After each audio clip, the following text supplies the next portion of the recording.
कभी सोचा है कि कानून में सिर्फ एक छोटा सा वाक्य कैसे पूरे देश की न्याय व्यवस्था की बुनियाद बन सकता है?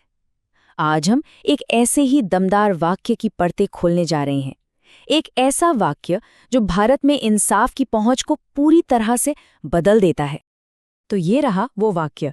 गिरफ्तारी के वारंट का निष्पादन भारत में किसी भी स्थान पर किया जा सकता है।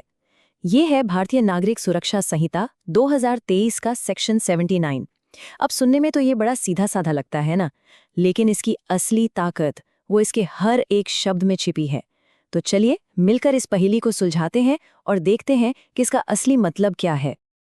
अच्छा, तो इस एक लाइन की पूरी ताकत समझने के लिए सबसे अच्छा तरीका है इसे 3 हिस्सों में तोड़ना। तो चलिए एक एक करके हर हिस्से को बारीकी से देखते हैं।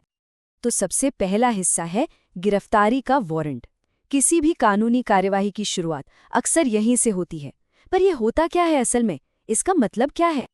देखिए, ये सिर्फ कागज का एक टुकड़ा नहीं है, बिल्कुल नहीं।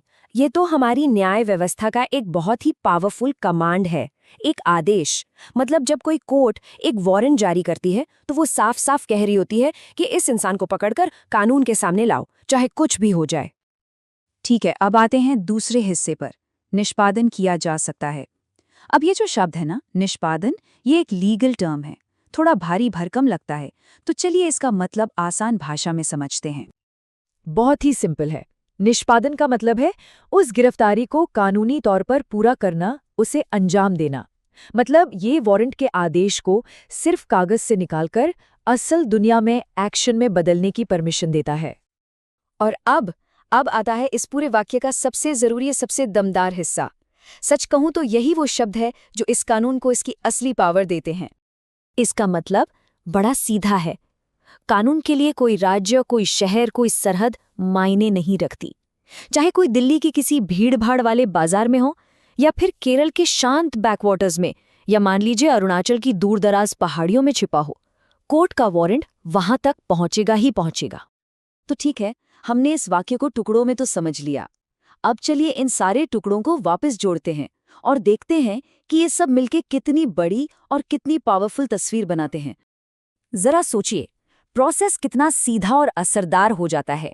स्टेप 1, एक कोर्ट ने एक ऑफिशियल ऑर्डर जारी किया, यानी गिरफ्तारी का वारंट। स्टेप 2, उस ऑर्डर पर एक्शन लेने की पावर दी गई, यानी उसका निष्पादन किया जा सकता है। और स्टेप 3, वो पावर कहाँ तक है? देश के किसी भी कोने तक, बिना किसी रोक टोक के। असल में ये वारंट एक तरह की मास्टर की जैसा है, एक मास्टर चाबी। सोचिए, एक ऐसी चाबी जो इंसाफ के लिए देश के किसी भी दरवाजे को, किसी भी राज्य के ताले को खोल सकती है। ये एनालॉजी एकदम परफेक्टली समझाती है कि ये कानून असल में काम कैसे करता है। लेकिन सवाल ये है कि आखिर ये एक लाइन इतनी जरूरी क्यों है? इसका असली महत्व समझने का सबसे अच्छा तरीका है एक पल के लिए ये सोचना कि अगर ये कानून होता ही नहीं तो हमारा सिस्टम कैसा होता। तो हमारे सामने 2 तस्वीरें हैं। एक तरफ है एक टूटी फूटी, एक फ्रेगमेंटेड सिस्टम, जहां कोई भी मुजरिम एक राज्य से दूसरे राज्य में भागकर आराम से कानून से बच सकता था, जहां इंसाफ स्टेट बॉर्डर पर आकर रुक जाता था।